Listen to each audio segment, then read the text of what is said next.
Is the Enduring Minds podcast, part of the Everyday Athlete Podcast Network.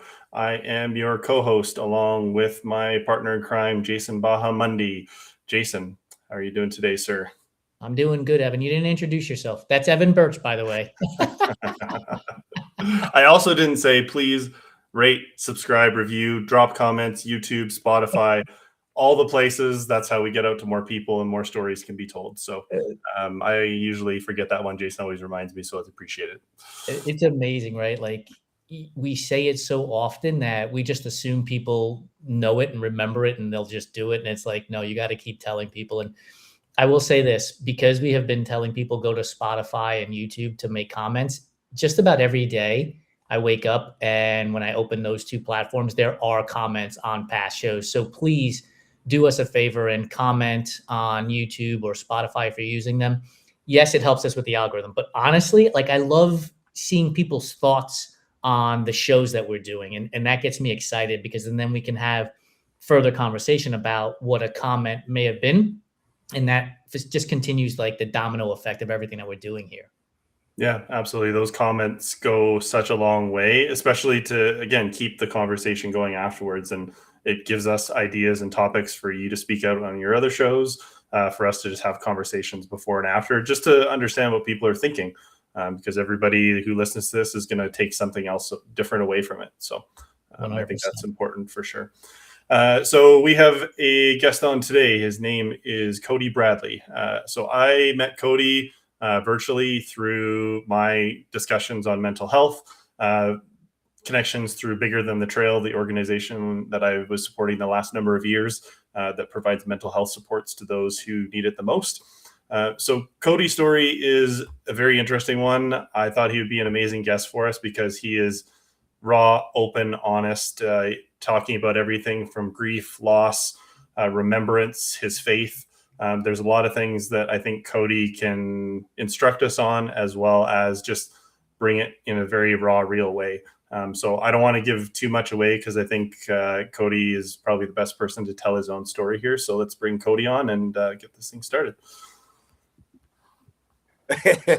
Cody. I'm so nervous, dude. Just a few woosahs, just rub the earlobes. It helps. Yeah, I was just doing some deep breaths and drinking some water. I don't know if you guys could see me, but no, not at all. Not at all. So we like to just get into it right away with a very simple, easy question that I think is a great way to start things off. Who is Cody Bradley? Oh, that's a hard one. Well, I don't even know how to answer that. I'm a father. I'm a husband. I like to run ultra marathons. I am a window cleaner by trade, and I actually just became a crossing guard. That's pretty much me. This question, when we first asked it, I was like, well, that's kind of a weird question. But then what I've realized is the door that the answers open up. And we've had other people start with what they do. In other words, some people will start with, I'm an ultra marathoner or whatever their profession is. And so I love hearing that. Like the thing you opened up with is I'm a father and a husband, because that tells me that family is super important to you.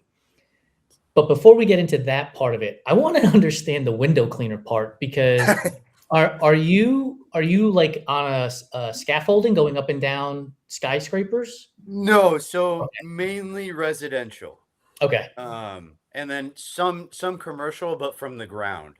Okay. Because I'll tell you a quick story. When I lived in New York and I worked in Manhattan, and we were on, I think, the 10th floor. And there were guys outside the window, but here's how he got there. He came through our office and went out the window and hung on to the sash. Right? Yeah. Nothing, no strapped in, nothing. And I was like, you've got to be shitting me. Like I had to leave the office because it scared me to watch this guy like hanging on, wiping windows. And that's what, so when you were like, I'm a window cleaner, I was like, okay, I need to understand this a little bit more, because if you're on skyscrapers and tall buildings, like there's I have to believe a lack of fear to be able to do something like that. So as you're talking about the things that you do, that's Yes, what I sir. grab onto. Yeah, so I have much respect for those guys. Just something I haven't gotten into. I would do it, you know. I don't know if I would rappel. Maybe go down in the scaffolding or the lift. I mean, Yep. but I don't know, bro. That's a whole nother ball game. I'm also so I work for myself.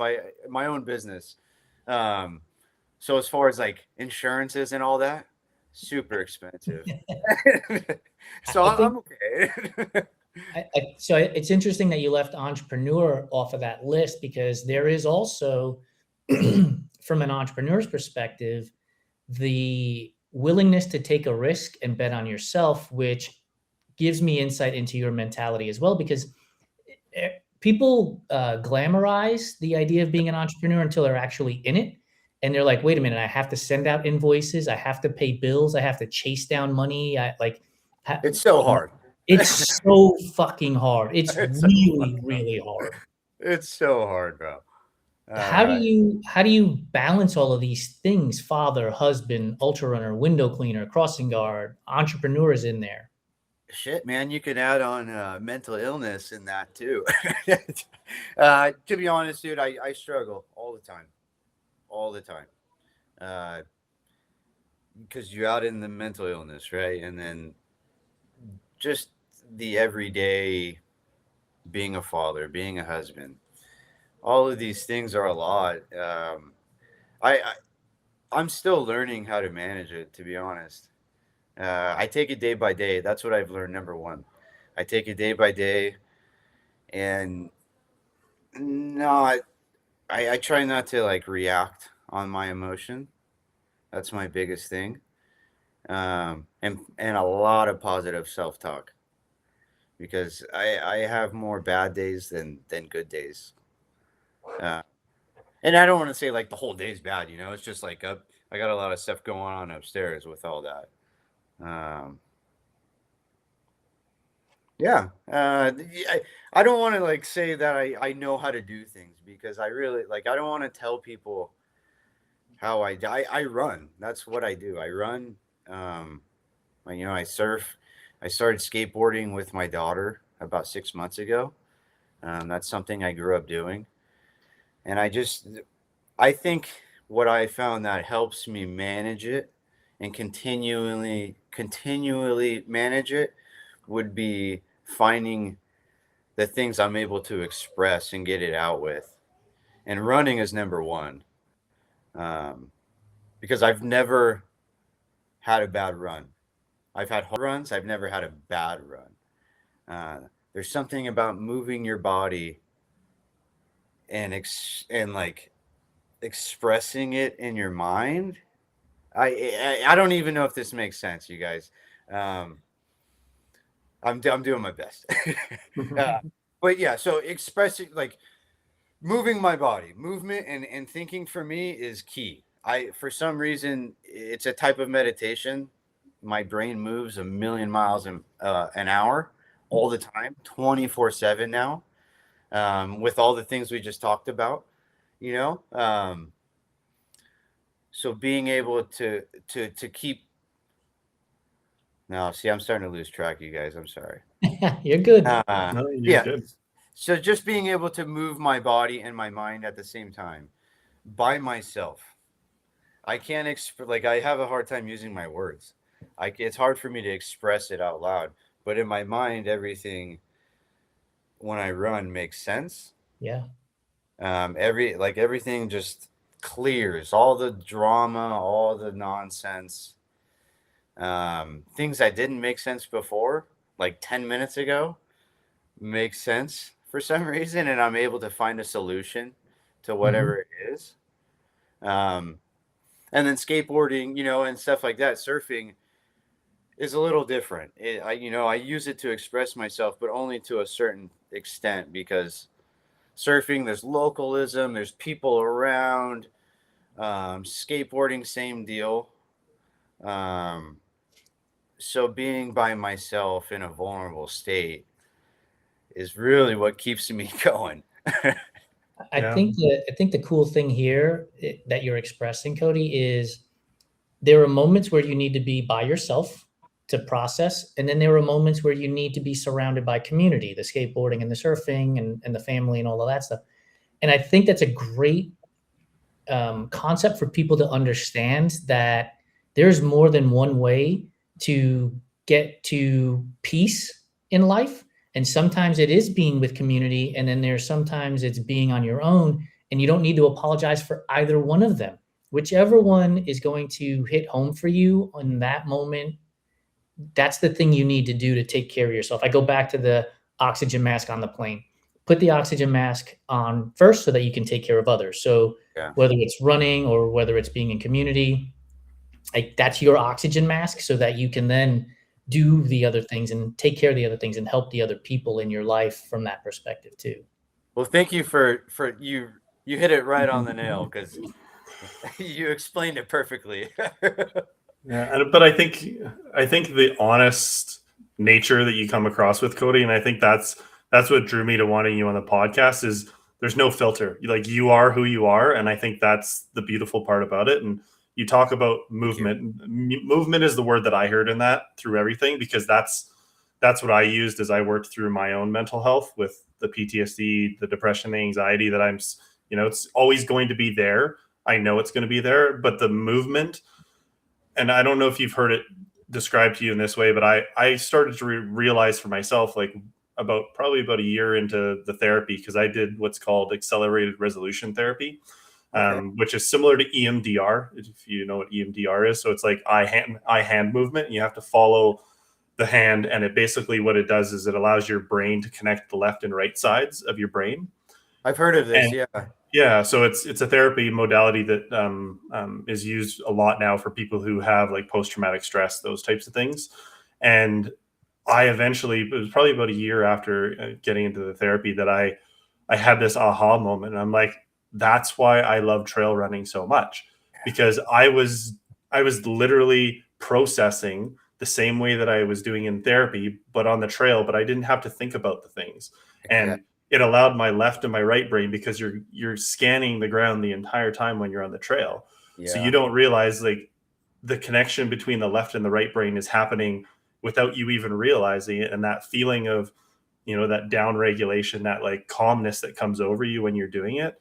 Yeah. That's what you're experiencing. And that's why it's so profound. But it's one of these like unconscious things. Until I realized why I was doing it, I was like, wow, like that's incredible. So I don't know if you've ever been told that before, but that's what I've figured out for myself. So I just learned about this of just like maybe 6 months ago through another friend. Ostrich running. Yeah, just a plan. He's a good dude. Yeah, Nick, dude. He's seriously one of my best friends now. Seriously, he's a good dude. He's been on like as a audience member on a couple of podcasts that we've done, and because we record a lot of our podcasts live, and he's joined in them as an audience member. And he's contributed like awesomely on those shows. Dude, yeah, I couldn't say enough good things about him. From like giving me a bunch of gear to electrolytes they just started producing. But anyways, I went on a run with him over in San Gregorio mountain, and he's familiar with that type of meditation. And I was telling him, I'm like, I don't understand, one of those in-depth talks on the trails. I don't understand like the meditation part. My mind doesn't work this way, And he's like, well, he started telling me about I don't want to burn that name. And EMDR? EMDR, yeah. And explaining to me what it was, and then explaining to me how close it was to running. And then I started to look, I'm like, holy shit, that's exactly what I'm doing here. I didn't even, I thought I was trying to get my mind to be able to sit down and meditate, and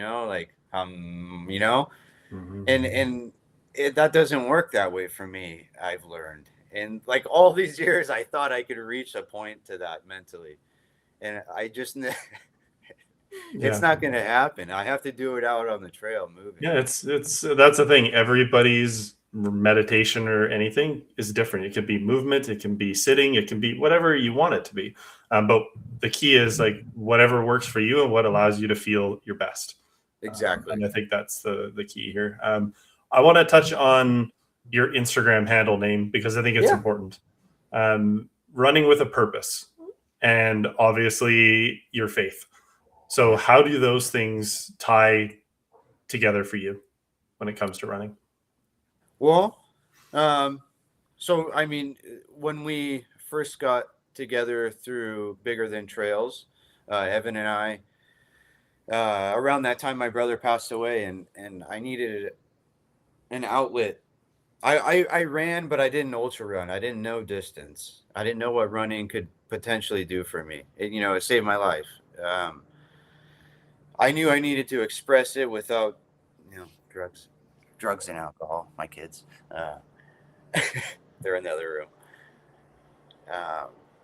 and I needed to express it. So I started to look at all these YouTube videos, and I found, I started running and found it. Sorry guys, I lost track. I totally had a brain fart. No, it's okay. No, just how the connection between your running with a purpose and your faith. Okay, I'm sorry. Yeah. So the running with purpose. So my brother passed away, and I wanted to I was so against social media before, right? But I knew I wanted to help others because growing up with my brother, he struggled with mental illness, very badly. So I wanted, after he passed from a drug overdose, I wanted to show others how I learned to cope with what I got going on. And I kind of just made it a mission. And so I knew Instagram was the fastest way to reach others. And so I needed something catchy, right? Something that's going to involve running, and a reason behind it, right? And so running with purpose is actually _314. 314 is my brother's birth date. So there's a lot of purpose behind just that, and a lot of purpose behind the meaning of the name. But there's also purpose to my running. My kids are my purpose, right? So my running is able to give me a reason. It allows me to live for my purpose. So going with that, right? My faith is real. The Lord has really been coming into my life lately, which he's been throughout, my life. In and out. I've just walked certain paths, and now he is fully here in my life, and it is beautiful because, I feel the comfort when I speak his name. I feel it. I don't go to church. I don't really read the Bible, but when I it's just beautiful, man. I don't know. It's hard to explain. I know he's real. I know he's there. I know it. I feel it. I've been in certain situations where I shouldn't be here. And my family, it just, my faith, my family, everything ties together, and into my running. If that kind of answers the question. Yeah. I just have one quick follow, Jason. There's a quote that I heard that I was listening to. Do you know the comedian Jimmy Carr? No, anybody. He's a British comedian, but no. he talked about, and the only reason I want to bring it up is because I'm not a religious person. I went to church as a kid a little bit, but I think the big thing for people to understand is, like, your faith doesn't have to be a religion. It can be something else. And this quote, I'll just read it. So it's, God is the name we give the blanket we throw over the mystery to give it shape. So That's for you, it's deep. When I heard it, I was like, you know what? I do believe that there is something, a larger power, whatever it is, but it's not like faith-based for me. So I think I just want people to understand, it's like, for you, Cody, that is your path and the path that you're walking. But I just want people to understand it doesn't have to just be what we all think it should be based on the Bible or all these other things. It's whatever you believe in. right? I completely agree, and that's why I mentioned I don't read the Bible. I don't go to church.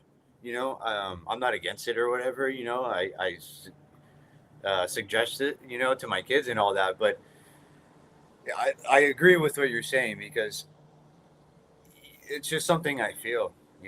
It's just in me, um, and it's yeah, it's not a maybe it's not a specific. I don't want to get out, too far off and like steer people into something, but just I agree with you, Evan, and you make a lot of sense to that. Out of curiosity, I was going to ask a different question, but you just said like I don't want to get too far away and steer people and everything else. Is it you're not wanting to go down that conversation? Is there a fear or a concern of backlash at you, or like why would you not continue? Because look, you believe in something, and I don't have to agree with you. Evan doesn't have to agree with you. The audience doesn't have to agree with you. But if you have the power of conviction in your mind and what it is that you're doing, you should express that. And so I wonder, like, what holds you back from expressing that just now? Um, just because I think different things work for different people, and I just don't. I don't want to do or say what works for me would work for somebody else because Yeah, that's not true whatsoever, and what I believe, everybody has a right for opinions, beliefs, whatever, I just like to talk about what I do, and yeah, that's something I've been trying to hone in the past few months too, is just me, yeah. specifically me. The reason why I asked that question too, Cody, is I've seen again on social media, people will say they will caveat their belief in some form or fashion, right? Like, excuse me, I eat X, but and then they have like this long diatribe as to why they're eating X, and it's like, just fucking eat X Yeah. and tell people that you eat X. Like, what do you like? And I think it's because of this swarm of bees we're afraid of, right? Like if I say I eat X, we're afraid that the swarm of bees is going to sting us constantly. And I wrote down what I said earlier because it was poignant to me. The power of connection is greater than the fear of loss. And so if you say like, this is the thing that works for me, I don't go to church, I don't read the Bible, but I have a belief in a higher power, there are going to be people who hear that and are going to want to connect with you. And there are going to be people who hear that and want to walk away. And I believe we need to lean into the power of the connection of Yeah. what it is that we believe than worry about the people that are walking away from us. Okay. Yes. No, and I see what you're saying, and it's really not that. I think it's just me trying to, again, just my mindset right now, I guess. I could because again, I don't care. We don't, we talked about this earlier. I don't give a fuck what everybody else thinks.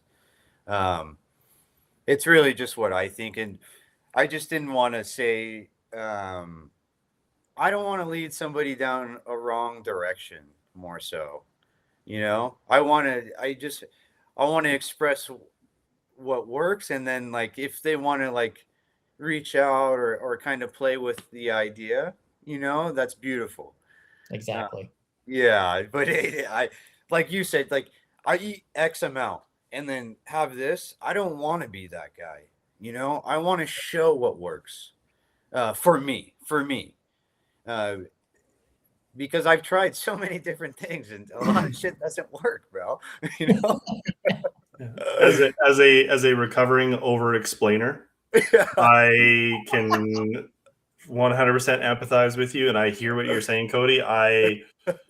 I said to myself that I wasn't going to give unsolicited advice to people moving forward. That was one thing that I knew that I did, and it took me a while. And the amount of therapy that I did the last 3 years to work through things, and for me to understand that the over explaining was actually a trauma response. Yes. I and learned to that too, actually. Yeah. and to understand that it's like all I'm looking for in that moment is to avoid conflict, avoid them rejecting me, to try to like feel safe in the moment. And that's what most of it was. It wasn't that I like thought that I knew better. I was trying to protect myself from things. Yeah. And that right there, like when you start to think about it in those ways, and you can, I've said this before to a few other guests, like as soon as you can like take yourself out of yourself and you start, and this, I'm going to go off the tangent here. It's like when you start observing yourself from like above and you're like, wow, like I have this level of awareness and I can see these patterns now. And I'm like, I don't want to do that anymore. I want to go in. And if people see what I'm doing and they gravitate towards it, incredible. I'm here for conversations, but I want to focus on not over explaining and doing these things because I don't want to be that person. I don't want to respond based on that way anymore. That's beautiful. That's exactly, yeah. Yeah. I love how you guys explain what I'm thinking or trying to express. Yeah, man, that's exactly where I'm at. Yeah. I think that's the beauty of what we have built here with Enduring Minds as well. And how, and we talked about this earlier, how Enduring Minds for me has carried over into other podcasts that we host and the content that I put out. And here's the thing that I wrote down, which was going to be the previous question, because I think it ties in together. You mentioned positive self-talk, and that's kind of what we're getting at here. Yeah. Were you always, and I use the phrase, my wife and I, Laura, use the phrase woo-woo, right? Believing in meditation, believing in, all kinds of different things that, somebody may be like, oh, that's some hippie shit. And it's like, yeah, but that's the thing I need to lean into. That's the thing I need to lean into right now. So the question to you is like, was it always this idea of the woo-woo talk, or is that something that you have learned and adopted as you've gone through life and recognized the traumas that have impacted you and the decisions that you've made and the life that you're leading? No, I've always been pretty woo-woo. I've always been a deep thinker, man. Ever since a young pup. I've always had people tell me I'm like, when a teenage, like 12 going on 30, and it's true. I grew up really fast. I had to. So growing up fast, but with a lot of traumas and insecurities and all kinds of stuff at the same time, I'm a deep thinker. So I think the deep thinker has really kept me on track when I would start to get too far off on a different path in life. Because so many chances that I shouldn't have, I just shouldn't have been here, or I shouldn't be, but I wouldn't be. So that's one thing I'm actually very grateful for, is that I've really honed into lately, is the being a deep thinker and being able to hone in on, because I think about a lot of things that other people don't, and the older I get, I realize that just having conversations with others. I think it's a good trade to have, if others that are listening do have it, and you think, for a lot of years I thought it was like not a good trait, but at the end of the day, sometimes it could be hard, but if you can manage it, and kind of reel it in at times, it'll do more good than bad for you. Yeah. That ability to go inward. Again, I fought that for so long. I was like this like literal thinker, do not go down that path. And now I'm like, why not? Like why not? Exactly. It's so beautiful in there, man. Yeah. You just got it. Like, certain days it's not, but if you just are open to dive in deep, for many years on that note, my mind just wasn't able to grasp I would try, but whatever was going on at that time in my life, my brain just wasn't able to grasp like certain thoughts or emotion. Um, or maybe I just had to go through certain things in life to bring it out. I'm not too sure, but um, Yeah, we're so quick to let all these other distractions just like take over our lives, but we're so afraid to like sit with our own thoughts for any length of time because that's too much. Like, Here's the question though, like, and we bring this up, and the reason why we started this show was to create a supportive space, because we've been marketed to, we've been programmed to, we've been taught to ignore your feelings and just here's the path that everybody's supposed to be on. And if you wander off that path, you're a weirdo. Like, why? And it's like, and the more we do this show and the more I get in touch with who I am as a person and the more I'm capable of addressing the trauma, I love being off the beaten path. Like, yeah, dude. I get to be me, and I don't understand why we're afraid to be ourselves. No, I don't. God, I love you guys. Seriously, man. Yeah, 2 years no alcohol.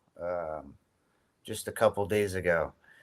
Man, thank you. Congratulations. Thank you.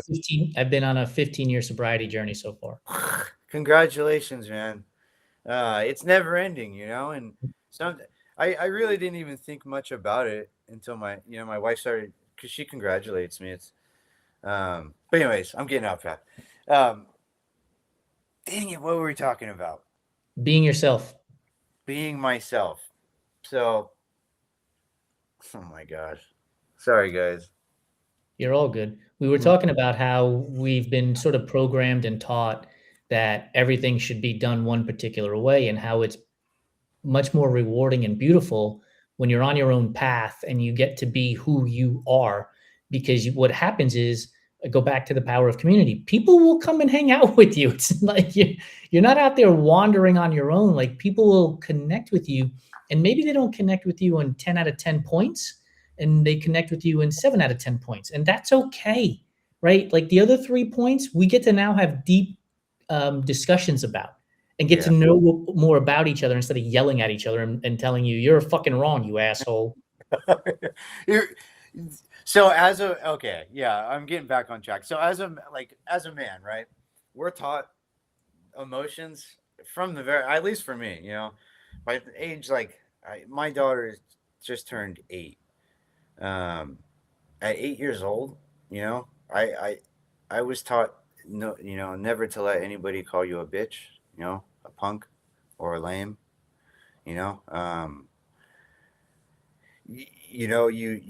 fight, you don't show emotion, anything, happiness, sadness, anything besides anger is weak, right? And that's how I grew up, man. That's how I was taught, and which is completely wrong, right? Completely wrong. Every emotion, like, man, it's hard for me to express emotion because of this, right? And men need, women too, but men need, especially if you grew up this way, need the support. We need others to do what we're doing here, to show that it's okay to be so fucking fucked up, right? It's okay to be broken. It's okay to have fucking trauma. It's okay. It's okay not to have a good day. It's okay to cry. That's one thing, right? Crying. To do it in front of somebody it's a hard thing. Like, I can get it going, but like to feel it is hard, and that's why I can run and cry like a million times within like 2 miles. So to have everybody out there, we need the support. We need to be able to feel comfortable to express the emotion. It's fucking important. If not, we go crazy. you know, we're gonna hold it, we're gonna bottle it up. Nick with ostrich running gave me this awesome analogy. He was telling me that we're like a soda bottle shaken up, shooken up. And if we, you know, you slowly start to open it, and we start to let out all that steam, all that compression, all that stuff that's just compounded in there. And if we don't, it's gonna fucking shoot the cap off eventually, right? But if we slowly open the cap and let it go, one day we're gonna have all of it come out, and we're gonna feel so good, bro. And right now, you know, I'm getting that cap is opening for me, man, and it's um, I'm it's a beautiful, because I'm like feeling emotions I've never felt before. I and not using, like, because alcohol is an everyday thing, right? Like, it's so common, right? Everybody is like, even runners, right? Like, it's not looked at as not healthy, which it's not. Some people can manage it, but it's still not healthy, right? You know, and to, for me not to use that to kind of push things down. 2 years, man. And like, I have like things coming up I didn't even know bothered me, or how I feel in certain ways, or like how I can think clearly. Um, and that's all just based on like the community, and people showing me, like you guys, that it was okay to let it out. Um, long, long answer. No, it's great. I love the answer. You don't need to. And this is another thing that, and since we're learning so much from each other today, I think the learning that I had was the having these conversations and then not minimizing ourselves afterwards is a really hard skill to learn. And I still battle with it, but that's what I hear. And I don't think we do it because like we're trying to hide anything. We're doing it again to like protect ourselves a little bit, to keep ourselves safe, to just be like, I know I might have gone too far, but you know, I'll let you take it here. Now it's like, no, like you don't need to do that, because it's like you get to speak your truth. You're allowed to do that. You're allowed to talk about your emotions. You don't have to minimize it. So I just want to say that, stop minimizing. You don't need to do that. No, thank you. I think, thank you, Evan, because I've been working on it. I think I've always been shied away from my past, how I grew up, and because we're like, it just doesn't. A lot of people just, it doesn't go with where I live, you know, and like I don't really know many people that kind of had like the household or certain way of living. Um, so thank you. Yeah, your kids will always mimic more of what you do than what you say, Exactly. and I lead by example, man. Yeah. I live and breathe that. Yeah. I'm constantly, not constantly, but I apologize to my kids when you know I'm not right. If I come out of tone, you know, because I'm having a bad day, like I'll apologize, man. Like I gotta admit the fault, and they're gonna see, leading by example, right? Mhm. They apologize to me now. You know, it's cool. I think what's cool about that, so having this community that we've built here, so it's Laura Birch on Instagram. I coach her husband, and she's written about breath work for us. And she talks about being a parent today, having gone through trauma as a child, and how her reactions sometimes to her kids are just responses to her parents when she was a child. And so Yeah. to your point, Cody, like I will say I'm sorry to my kids before it escalates to a point where we can't bring it back. And I think it's so important. One of the things I wrote down here as you were talking was we go through trauma from the day we are born. Period. End of story. And if we don't recognize the trauma that we go through, then we can't address it as we get older. And so one of the things I heard you saying was I've gone through some things, and I thought to myself, yeah, but if you hadn't gone through those things, the Cody that we see today isn't the Cody that we see today.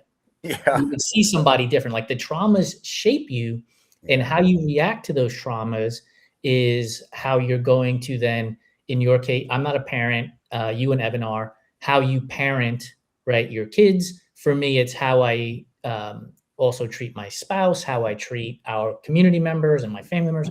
Like if we don't go through those traumas and recognize them, we're bound to repeat them. We're bound to repeat those things that I'll call mistakes.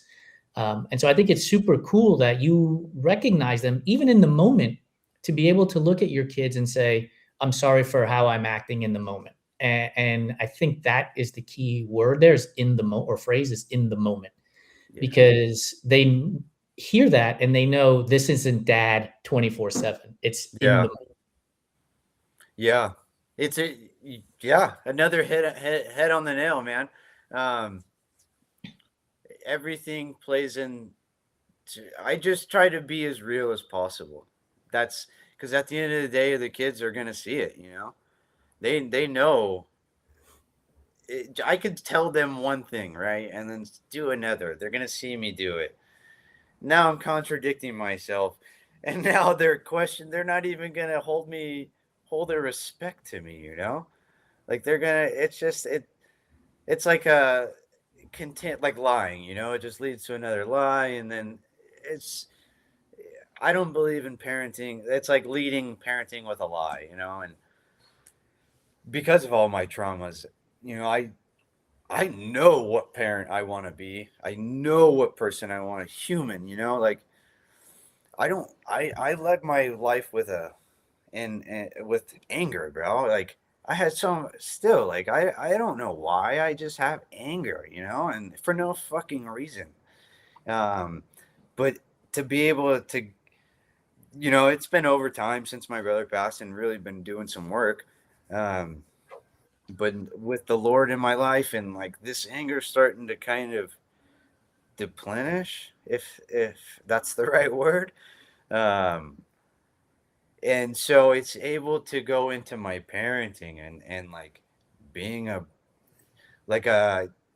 just being a better friend and human, dude. Like, how I can walk around and like just be like, dude, why are everyone such fucking assholes?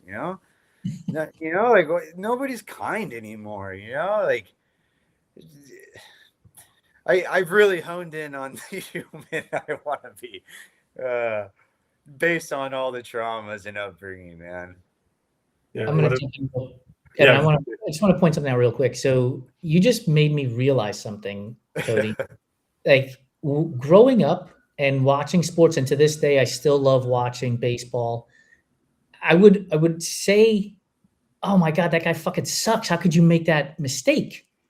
When the reality is the other guy and the other team made a great play. Yeah. And did something great. And I noticed that as I'm watching sports today, I don't think I say it anymore. My wife would have to correct me that, oh my God, that guy fucking sucks. Now I'm like, holy crap, did you see the play that guy made? Even if he's on the other team, Yeah. right? It's a mindset switch of going from the negative to the positive and recognizing that somebody did something better than the person you're rooting for, basically. And as you were giving that answer, I was thinking to myself, yeah, our parents used to say, because I said so. Yeah. And instead of explaining it, right? Yeah. Because I said so. Yeah. And instead of explaining it, and so that, I don't know why those two synapses crossed, but they did. And it led me to realize, like, holy shit, these conversations are giving me more positive impact than negative impact. Yes, sir. So yeah. No, yeah, beautiful, dude. And just real quick on that note, with the kids, I try to explain why my answer is the answer, right? It's like, because I don't want to just say we grew up like, because I fucking said so. Now get the fuck out of the house, like, right. Like now I want my kids to have questions, right? Especially with the way the world is these days. They need to have the question. And like to get a proper answer, they should, an honest one. Yeah, you want them to be able to challenge authority a little bit. Exactly. You want them to be able to, because, I mean, I will say, if you look at the authority that's in front of us currently, like, you want to be able to challenge. You Like, gotta question it, man. You cannot blindly follow just because they tell you that that's what you're supposed to do. And I think that's what we're creating, is like by having them be able to ask intelligent questions and me be able to provide them with an answer for them to understand, like, this is how it's supposed to work. Yeah. And then even question my answer or the answer to it, you Mhm. know, because if it doesn't make sense, because I'm not right, sometimes Yeah. I'm completely fucking wrong. And I know that. Yeah. And that's a whole nother thing. But yeah, to question, to hold authority with it, right? To have the respect for the authority, but to question it Mhm. and to believe in themselves for the right answer, right? I mean, because there's a lot of we can go off on this, but That's why I was trying to just be a little bit. yeah. Yeah. There's a whole nother Yeah, thing. I live in Canada, so I have like a buffer right now. There's a little I'm buffer. trying to even to think of all that stuff. Yeah, My kid, I want them to be strong, and believe in themselves, um, with the question, and have the right answer for themselves, I guess, if that even makes sense. for sure. So man, I thought we were going to get to this earlier, but I do want to touch on this because I think this is why I gravitate towards your content. The message you're putting out, Cody, is you touched on losing your brother and the word grief. You have shown me a very outward way of how you handle it, and you're not afraid to show it, talk about it, manage it. And I mean, all these endurance efforts and everything that we do, like these runs and endurance efforts, it really teaches us to live alongside that discomfort. So how has running changed your relationship with that unresolved pain, grief that you currently and still walk with? Man, oh man, I picked a scab, darn it. Um, Dude, seriously, I I couldn't even express like how much running has done for me. Um, Running gives me more than I could ever give back to it. Um, it's just been able to. It's given me a way to express my grief, bro. Losing. So I lost my brother. I didn't lose him, right? He passed away. Um, Maybe 4 or 5 years prior to that, my father passed um, from cancer, and uh, I literally watched my father take one last breath and then pass. So that shit fucks me up. And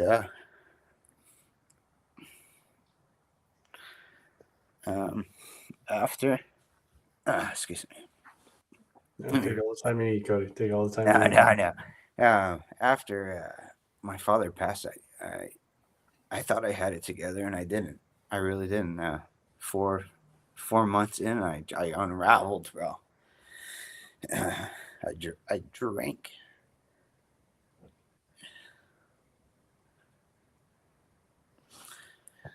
I drank a lot.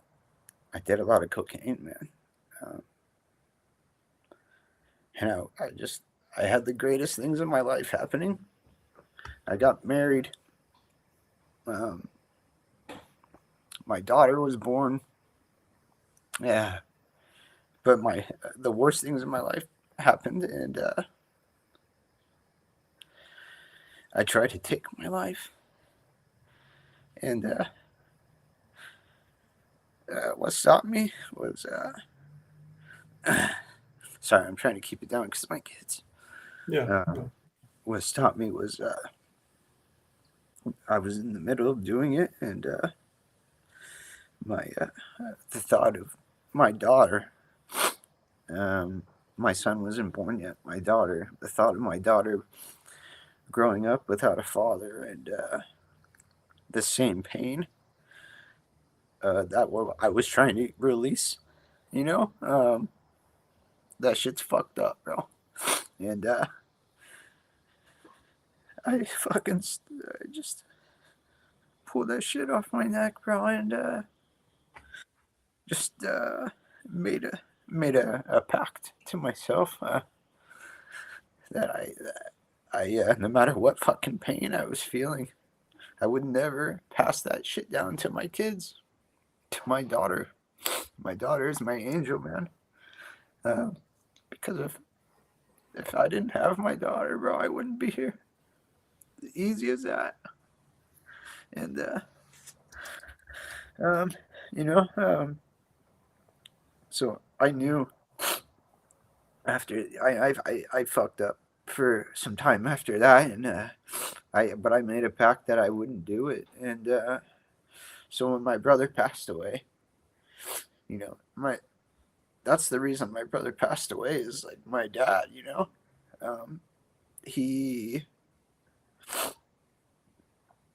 They just got really tight over the years, and after my dad passed, my brother just fucking started doing drugs again and lost it, bro. And he was homeless, and bro, it's crazy story, funny story. Side note, my brother was like dealt with mental illness really strongly. He was homeless on the street, like would be the homeless guy walking down the street pushing a shopping cart in like a woman's dress, bro, you know.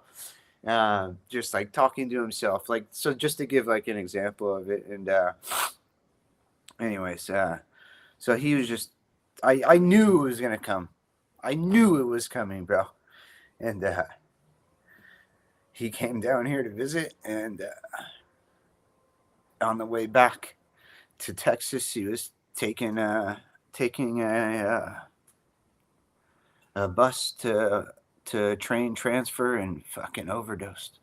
Died in a bus.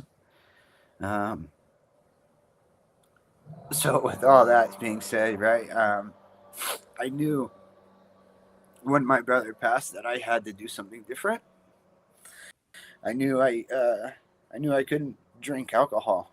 I knew I couldn't do anything, dude. I knew I had to figure something, and that's kind of why that mission with running with, you know, my Instagram page kind of happened, because I needed to express. It's crazy because the whole Instagram thing really helped me deal with it, right? Like I it just gave me a way to express it, and like knowing that I was potentially like Evan, you know, I met you potentially helping somebody, reaching out to somebody, bro, you know, that fucking means the world to me, because if I could have done this for my brother, you know, he probably wouldn't have fucking died. If I had more compassion, bro, that would made a big difference. You know, I know that. When he was down here to visit, I was supposed to work, and my customer canceled. And because the last conversation I had with my brother, he was asking me for money, and I went off on him, and I told him, bro, like, stop living off of other people's money. Stop living off our family. Like, fucking grow up, you know? And this is before I could even understand, you know, even fucking grasp it, bro. I just, like, I lied, you know? I told him I had to work. And I didn't, man. And I regret it very much, you know, because I wasn't, I can't see him anymore, bro. I can't apologize for what I said to him, and I can't help him. I can't help him at all, bro, you know? So for me to be able to for me to do what I do, you know, at the end of the fucking day, if I can help one person, bro, if I can save one person's life by crying on this stupid fucking camera, And you know, and I don't give a fuck, you know, like that's what I need, that's what I want. Nobody deserves to be in that fucking pain, you know. There's certain things that people don't understand because they didn't live a certain way, you know, they didn't grow up a certain way, and they can't think and grasp certain things. But that doesn't mean that you need to judge, you know, and everybody needs support, bro. I got so far off here. No, you're right where you need to be, man. Yeah. So that's what running did for me, man. I wouldn't be able to do my day to day if I was, like, say I lost my legs, right? God forbid.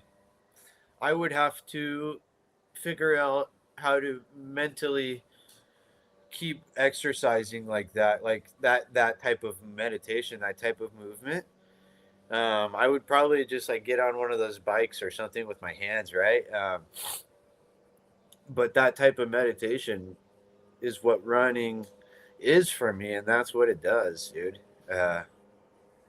You explained grief in 5 minutes better than anybody that I have heard or a book that I've read in my entire life. And I think that's what people are going to walk away with. I will add this too. So I was 23 years old when my father passed away. And I didn't have an opportunity to grieve him. And I've learned this over the course of the last 29 years. So I have been alive longer than without a father than I was with a father at this point. And I was busy taking care of my sister, making sure she was okay, busy taking care of my mother, making sure she was okay, cousins and aunts and uncles, and doing all of these things to make sure everybody else was okay except for myself. And I just kept burying that and burying that and burying that. And as you were talking, I realized like a lot of the things that I did, getting deeper and deeper into alcohol, was because I was trying to process the traumas on my own instead of doing exactly what you just did, which is sharing them. And yes, you are sharing them right now with strangers all across the world. There's zero doubt, right? Yeah.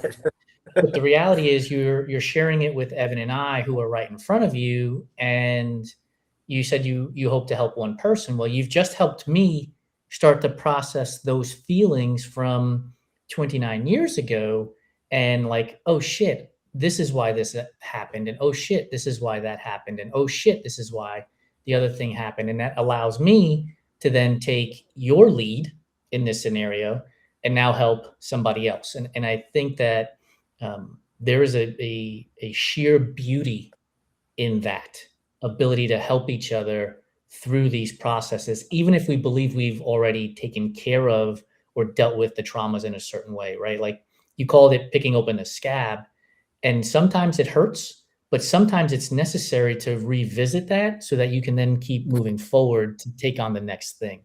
Yeah. Well, thank you for that. That's the goal, man. That's the I was just having this conversation with my wife the other day, and I get way more out of giving back. I'm not a taker, man. I don't believe in life that way. I want to, like, if I could give back, like I said, and potentially and save a life, if I can give back, to just to set a vibe for a kid, to later down the line in his life go, oh my gosh, Cody Bradley, whatever impact that, like a positive impact, man. That's and then bring and that's showing my kids, right? That's gonna show them how to lead their life too. And thank you. Thank you guys, man. You guys, Shit, man, I feel good. Good. That's good. That walking away from these conversations, that's all we can ask for. Like to end this with one question, Jason. I threw this one at you the last couple times, and you seem to like it, so it seems to be a good one. So we're going to ask it. Where's your mind right now after this conversation? Ooh, that's a good one. To be honest, bro, I got a lot going on. I hit some chords. I'll probably go run. I gotta meditate.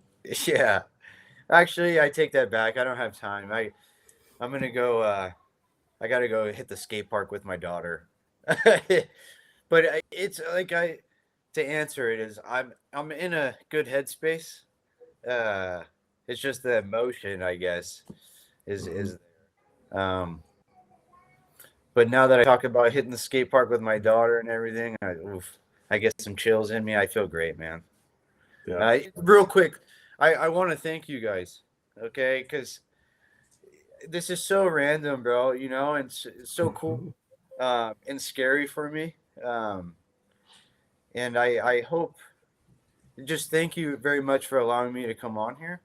And I hope that, you know, we can really reach out to people that need it. Bigger than trails. If the listeners, you guys need help, reach out, look up Bigger Than Trails. It's free counseling. I know it's hard to get through insurance and all that. You reach out to these guys. It's so easy to set up. I've done it myself. It's online. It's virtual. They will help you out. Just to throw that in there. Thank you guys so much for having me. Seriously, I hope I know we just met. I hope we can talk more, man, and get on here again and fucking change some lives. Share. Yeah, appreciate that, Cody. So where can people contact you if they want to ask questions, reach out? Yeah, so look up my Instagram, running with purpose _314. I'll come up, my face will pop up. Feel free to ask me any questions. Don't ask me for advice because I don't like to give advice. I like to show it what I do. And let's fucking save some lives, you guys. Well, Cody, I mean, on behalf of Jason, I thank you for your honesty, your vulnerability, and just your real nature. I think that's what gravitated me towards wanting you on, and I'm glad I did. Let's just say that. Fuck yeah. Thank you, Evan. Yeah, and for those who are listening, again, some of the stuff we talked about obviously can trigger some things in some people. So just be aware, 988 is available for you, suicide crisis lifeline, as well as Bigger Than the Trail, what Cody mentioned. They're across the world. They'll give you free counseling. You don't have to be based in the US or Canada. So feel free to reach out to them. And on behalf of Jason and myself, again, please rate, subscribe, review, comment. Please let us know how this episode landed for you. And until next time, keep going the distance and breaking the silence together.